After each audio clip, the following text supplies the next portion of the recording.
Good morning. Welcome to Stock Market Today. It's Tuesday, May 5th, 2020, and I am your host, Dan Russo, the Chief Market Strategist at Chaikin Analytics. You can find me on Twitter. I'm at DanRusso_CMT. Stock Market Today brought to you today and every day by Chaikin Analytics. Head over to chaikinanalytics.com/today where you can sign up for a free email where I get a lot of the content for this show, as well as give you daily stock ideas to consider that hits your inbox every trading day before the market opens. So a bit of an interesting day yesterday as U.S. equities finish higher, reversing early losses. Treasuries were mixed with some curve steepening. The dollar was stronger on the euro cross, but a bit weaker against the yen.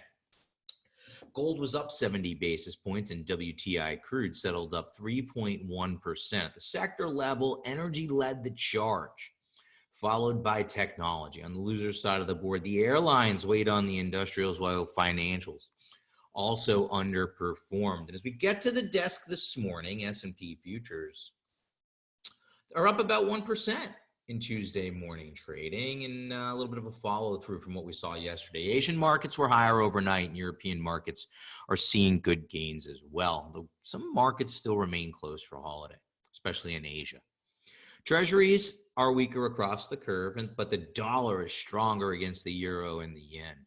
Gold is down 40 basis points. WTI crude adding up 8.5% to get us going on a Tuesday morning. And what I saw yesterday was early weakness reverse at the bottom of the support zone, right? So we've been highlighting the key support and resistance zones for right now. Remember yesterday I said what would pain the most people would probably be just to sit here and chop around sideways within this zone. And without further ado, that's what the market did yesterday. Tried to push lower on, honestly, a ridiculous rationale as far as I'm concerned, and I'll get into that a little bit later. Found the bottom end of support and then rallied. 2750 to 2800 initial support, 2485 to 2660 below that. Resistance remains in the 2950 to 3005 range. Overbought in the near term, but working off that condition.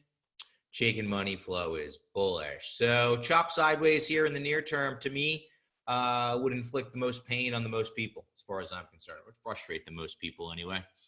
And the reason for the weakness yesterday morning, like I said, was the fact that a lot of people were pointing to the Berkshire Hathaway annual meeting and saying that Warren Buffett didn't sound upbeat. Warren Buffett didn't sound like he was buying stocks. Folks, if you sold stocks because Warren Buffett is not buying stocks, you need to check your process. And I firmly believe that. And I don't say it in a derogatory or a bad way, but it means you don't know who you are as an investor. And if you don't know who you are as an investor, what your time frame and your risk profile is, you're likely to just flail around following people, right? Follow people who are smart, follow people who give you a framework so that you can analyze and make decisions within that framework as they relate to your time frame and your risk tolerance. My guess is you don't have the same time frame and you don't have the same risk tolerance and you don't have the same access to capital as Warren Buffett. So if you're selling stocks because Warren's not buying, ask yourself, what is your process? Our market in a minute. What are we talking about in our note today to Chaikin Analytics clients? Well, turn higher after early weakness. We hit on that. Cyclical sectors are starting to show signs, early signs of relative strength, and that's interesting to me. And we want to pay attention to it. Read my notes every Tuesday. Bearish divergence in technology does remain a concern. GBTC begins to outperform the S&P 500, and I don't see any reason why investors shouldn't be thinking about this as a potentially alternate asset class, right? We talk about equities, we talk about fixed income, we talk about commodities. Why not be looking at things like GBTC? I know I am. I'm a holder. Futures point to a higher open today, as I said.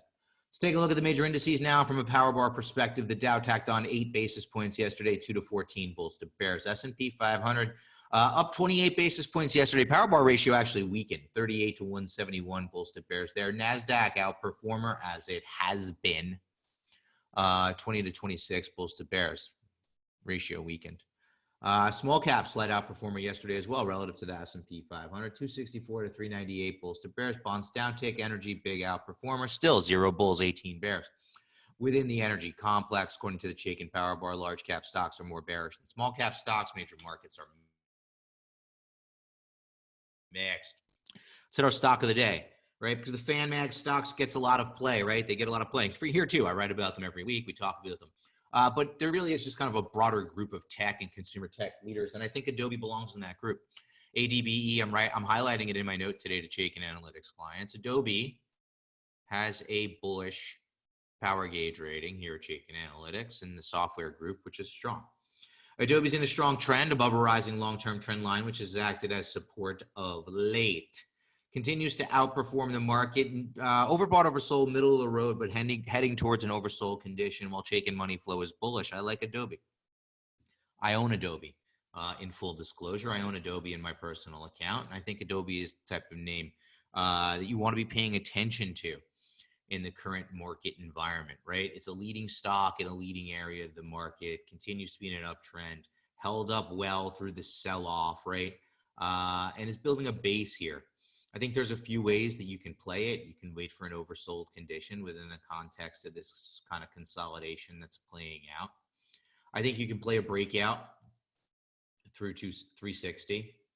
I think, there's nothing wrong with playing it on the breakout side as well. So a couple of ways to look at it. There's also nothing wrong with getting a starter position on the board right here, right now, adding to it when it's oversold and or adding to it on a breakout, right? There's no rule that says you have to buy your entire position all the time. I never buy my entire position all at once, right? And I have rules that get me in, and it's a starter position for me, generally how I look at it, a percentage of my portfolio that I'm comfortable starting with. And then as certain things happen within the mosaic, I add to the position if that is what's called for.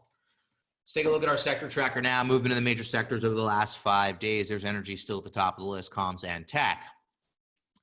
I like seeing comms and tech at the top of the list. That's been leadership. But it also points to the narrowing of leadership, right? Because it is your kind of big tech and consumer tech names that are doing the majority of the heavy lifting for the market. Energy's up, right? And it's put in the top of the list, but who cares, right? Energy's 3% of the S&P 500. Literally nobody cares. Okay. Big picture portfolio construction standpoint, you might be able to get some alpha, right? But it's only 3% of the market. Who cares? Materials, discretionary staples, industrials, middle of the road, financials, REITs, healthcare, yields, lagging. We don't want to see healthcare lagging. But remember last week in my note, right, we said the name of the game was divergences. And a couple of the divergences to the upside that we said were important were negative divergences in healthcare and tech. Well, the healthcare divergence started to play out. Hasn't broken down yet, but started to play out. Tech, it's still in place, and that's the one we'll look at a little bit later on in this show. Now, our industry in focus, speaking of healthcare, is an area that we've liked a lot. I like healthcare equipment and services because it gives you a little bit of the defensive properties of healthcare, but at the same time has that growth of tech, right? Again, this is med tech. Think of it, healthcare equipment, med tech, which over the past 6 months, it's outperformed the S&P 500 by 8.71%. Power bar ratio, that was weak, 11 bulls to 16 bears, currently ranked number 9 of 21 subsectors, and it's moved down 5 slots over the past week. Cardiovascular systems, Mesa Labs and Lemaitre, CSII, MLAB, and LMAT, respectively on the ticker symbols, all have very bearish ratings. So those are the names we want to avoid within this group. But take a look. Let's take a look at the group itself here, right? Nice bullish ETF power gauge rating, 11 to 16, but strong trend above a, call it flat to rising long-term trend line. Here's a little bit of a pullback holding above this kind of support level. I think if we're holding 80 and we get deeper into oversold conditions here, we need to be paying attention to this group that's an outperformer, right? I want to own leadership. I want to look at leadership areas of the market for bullish ideas. Take a look. Take a look at what's happening in this group. A little consolidation here around 80 might be a nice setup. Taking a look at what's trending now, yesterday's S&P 500 movers and shakers. The refinery names, PSX, Valero, Holly Frontier, HFC, all caught upgrades yesterday at Mizuho, sending those stocks higher. Valero and HP, just oil-levered names, trading higher. So thematically on the gainer side of the board, the theme is energy, right? Some sell-side activity on 3 of the names, the upgrade at Mizuho on the refiners. The other two names just kind of ticking higher with the price of crude oil. So we've talked about energy for a couple of weeks now. It's caught our attention, as I've said, but fundamentals are still weak. So, and again, at 3% of the S&P, I really don't care all that much. Loser side of the board, Tyson reported earnings, and we've all been reading about what's going on with meat supplies, meat packing facilities and distribution facilities being shut down due to the coronavirus, having an impact here on Tyson, down 7.8% on the day. AAL, DAL, and Love are that airline group of stocks that were sold off as Warren Buffett announced that he was dumping his airlines. And then Whirlpool, no news there. But I'm going to show you the transports here in a little while to show you that, you know what? You could have been ahead of this. You didn't need to be in the airlines to begin with, and hopefully you weren't. But first, that bearish divergence in tech remains in play. Here's that XLK relative to SPY. This chart should look familiar. And what we're looking at here is that this high was not confirmed by momentum, made a lower high. And the RSI, even as we've worked higher, is still making a series of lower highs. That bearish divergence bothers me. It needs to be confirmed. We haven't seen a breakdown yet, right? We need to see kind of a breakdown out of this support, out of this consolidation pattern to confirm the divergence. But remember, tech is your leadership, right? Tech is where some of the big generals like Apple and Microsoft are living, right? ComService is where your other generals like Netflix and Google are living. So if these groups start to break down, right, that doesn't bode well for the market, in my opinion, right? Are the other groups big enough? You think a breakdown in tech is going to be offset by a rally in energy? Tech is 20% of the S&P 500. Energy's 3%, right? Maybe if we start to see groups like industrials rally, maybe if we start to see groups like materials rally, even there though, small, right? Are you running through these thoughts? I think it's important. If tech breaks down, who's going to do the heavy lifting? Maybe discretionary, right? But again, that would be Amazon. So just some of the thoughts that are going through my mind as I look at the composition of the market. What I will say is that, for me personally, my portfolio is skewed towards these growth names, these fan mag names that are leadership. And I'm skewed there because they're leadership, but I recognize that if they stop being leadership, that could pose trouble for the market.